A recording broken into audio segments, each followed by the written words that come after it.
سلامونه ملګرو نیمه پوها چې دا ویډیو کلنۍ ده او دا سیمه کمه ده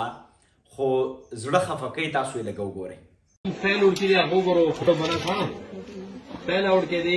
मोहम्मद हसनैन दा फैल शायर है क्यों नहीं मोहम्मद हसनैन क्या कहते हो गैर दे खबर नहीं बोल मोहम्मद तेरे गड़ी दे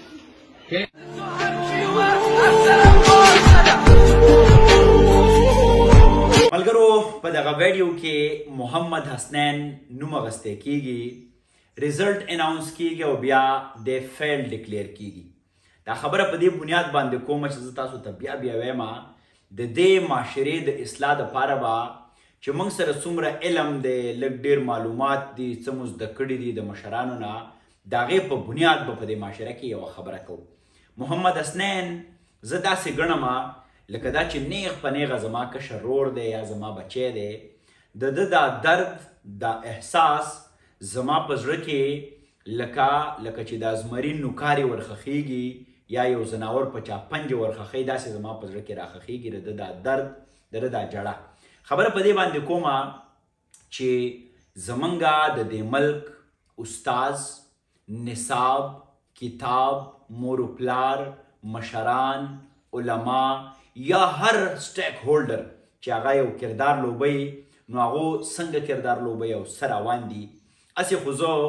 د دې معاشرې هر مکتب ته هر سوچ ته هر فکر ته هر سټیک هولډر او هر مشر ته احترام لرم خو اول ځان ګنهګاروم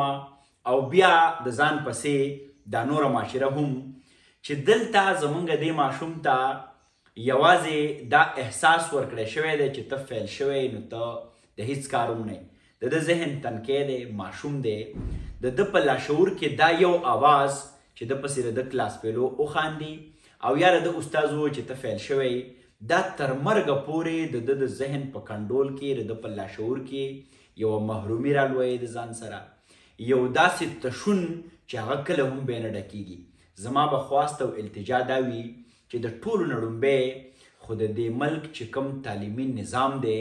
چې د دې قبله مونږ لږه په صحیح اړخ باندې روانه کړو تاسو وګورئ زمونږ هر کالج هر سکول دې به غټې غټې بلبورډې لګولي چې زما ماشوم په زرو کې 999 نمبر یې واغستې په زرو کې 899 نمبر یې واغستې او ټوله خبره راتاویږي او د نمبرونه او د ډیمسۍ نه مونږ ته په سکول کې په نصاب کې په کتاب کې دا نه ښودی کیږي چې ښه اخلاق څه دي انسانیت څه دی د خلکو د جذبو او د احساس پالنه څه ده یا خلک په لفظونو باندې وجل چې دي نو دا کومه معنی لري خو زمونږ ټوله خبره راځي او د نمبرونو تاویږي نو بیا مونږ انسانان چې وو هغه زمونږ نه مشین جوړ شي مونږ بیا رټې لګو مونږ بیا نقلونه کوو خو مونږ ویو چې نمبر یې ډېر کړو مونږ کله هم ماشوم ته دا احساس نه دی ورکړی چې نمبر یې تر هغه پورې هیڅ معنی هم نه لري تر څو چې ته ښه انسان نه یې ښه سړی نه یې ښه ښځه نه یې ښه کنټریبیوټر نه یې نو زما به التجا دا وي څومره چې هم دا وخت استادان مشران والدین زما غږ اوري چې راځئ چې په دې معاشره کې کانشیس پیرنټینګ شروع کړو راځئ چې په دې معاشره کې کانشیس ټیچینګ شروع کړو راځئ چې په دې معاشره کې که موږ په منبر باندې ناستو نو چې کانشیس شو چې د شعور په بنیاد باندې موږ دا احساس وکړو چې د معاشرې په جوړښت کې موږ له کومه لهجه کارول پکار دي کومه خبره کول پکار دي د ماشوم تربیت څنګه کول پکار دي دا یوه خبره مې ځان سره خپل پلو پورې غوټه کوي ماشوم د دې معاشرې د جوړښت بنیادي اکایي ده دغه اکایي به تاسو په داسې طریقه باندې ډیل کوئ د سره به کړه وړه ناسته ولاړه کوئ چې تاسو د چا نه د ډاکټر تمه کوئ د انجینیر د وکیل د صحافي یا د ژوند د کم هنر بخش او څانګې د یو ایکسپرټ نو د هغه سره به رویه د ماشومتوب نه داسې ساتئ چې د هغه په لاشعور کې ریسپیکټ او عزت رالوی شي نه چې محرومي د هغه سره رالوی شي چې ماشوم ډاکټر لیدل غواړي نو د ماشومتوب نه ته وایه چې ته ډاکټر یې ډاکټر سره موږ څنګه رویه کوو ډاکټر ته موږ کله دا ویو چې ته خو فیل شوې او ته خو نه یې او ده پورې وخاندئ یا د هغه کله بېعزتي بدرنګي کوو په دې معاشره کې خو د ډاکټرانو هم کېږي بهرحال دا معاشره په مجموعي توګه دومره بیماره ده دومره مفلوج ده خو موږ به بهرحال کوشش کوو داخلي بیا را روانې دي بیا به ریزلټس وي نو چېرته چې هم ماشومان دي مهرباني کوئ د هغو سره د هغو نفسیاتو ته راکوزیږئ او د هغو سره ډیلینګ کوئ. موږ د ماشوم سره خبره یا نصیحت هم په دې ډول کوو چې موږ وایو که دا زما د ذهن غوندې سوچ دی هم کوي. د ماشوم خپل سوچي او د مشر خپل سوچي. نو دا که استاز دی، که مور و پلار دی، که د ژوند هر سټیک هولډر دی، هر مشر دی، دا ماشومان په ښه طریقې سره دیو تربیت وکړي او د محلې هر ماشوم داسې وګڼئ لکه دا چې ستا خپل بچی وي. نو بیا به هله دا معاشره جوړیږي. موږ خو د خپل بچي لپاره یو شانې سوچ کوو، بیا د بل بچي لپاره بل شانې سوچ کوو. نو زمونږ په نصاب کې په دې خبره پکار ده چې د نمبرو په ځای باندې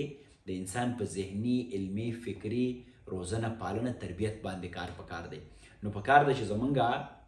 د هر چا تربیت وشي، دا که زیمه، دا که استادان دي، دا که والدین دي، دا که د معاشرې علما دي، که کوم ملګري دي، چې موږ په دې باندې پوه شو چې ښه معاشره په کومه لهجه جوړیږي، په کم سوچ جوړیږي، په کم فکر جوړیږي. او بیا به مې اخري خبره دا وي چې دغه ویډیو یقینا زه درته ولیمه ټولو استادانو ته عاجزانه التجا ده چې فیل او پاس کنسپټ بالکل لرې کوي د ماشوم د ذهن نه. د کمپټیشن یا د مقابلې سوچ دې هم لرې کوي. په کنټریبیوشن، په مرسته، په ډیلیوري، په انسانیت باندې هغه ته خبره وکړئ او راځئ چې دا معاشره په دې بنیاد باندې جوړه کړو چې موږ ټول انسانانو او د انساني تکریم تقاضا دا ده چې یو بل ته احترام لرو. پاس، فیل، ګټه، بیلات د دې څیزونو نه معاشره راوباسئ. او که بیا هم خامخا چاته فیل ویل غواړئ نو دا ورته په تنهایۍ کې وایئ، یوازې ورته وایئ. د ماشوم دغه محرومي تر مرګه به یې نه ختمیږي. دی د معاشرې محرومه انساني او بیا خدای مکه دا اړی ګړی دهشتګردي چې دی چا په کومه روان کو چې ده ته مونږ کله ویلي چې ته په معاشره کې ښه انسان نشي کیدی، دی بې دروانو په لوري باندې ځي. راځئ چې د ماشومانو سره د هغو ذهني سطحې ته لاړ شو او د هغو دغسې روزنه پالنه وکړو، هغه خوشحاله وساتو. نو موږ به یو خوشحاله معاشره تخلیق کړو. ډېره مینه او احترام.